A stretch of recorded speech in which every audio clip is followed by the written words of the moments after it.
Hello everyone, I have Red with me here today, and we're going to talk about her no-med story. Red, why don't you talk to us, how long would you say that you have been drugless, or talk to us about your no-med story?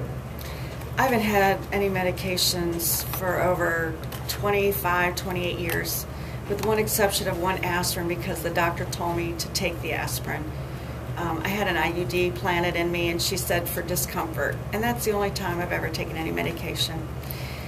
I had a car accident, so obviously I had medications at that point, but I have been drug-free.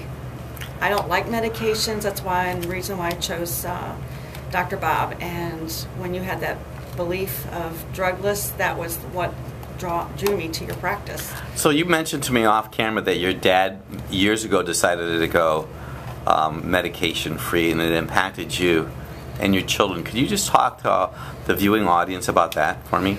My father never wanted to take any medications, and I remember my dad never taking aspirin, anything, and so it kind of attached to my psyche.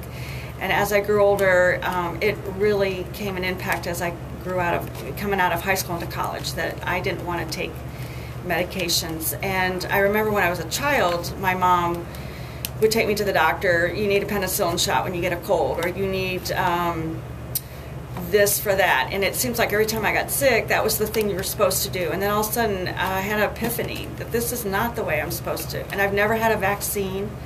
I don't believe in them, and I did not want that for my children. So my children were probably the first generation to grow up without being on any medication or drugs. My children have never had a vaccine, with the exception of children's vaccinations, because it was required for school. But as adults, my children have been drug-free. So this is going to sound a little bit counterculture, but for everybody out there, so what you're saying, that you are a part of a new movement in the world today that's going not drug-free, but medication-free. Is that correct? Absolutely. You know what? I thank you so much, and we look forward to hearing from your no-med story. Thank you again, Red. Welcome.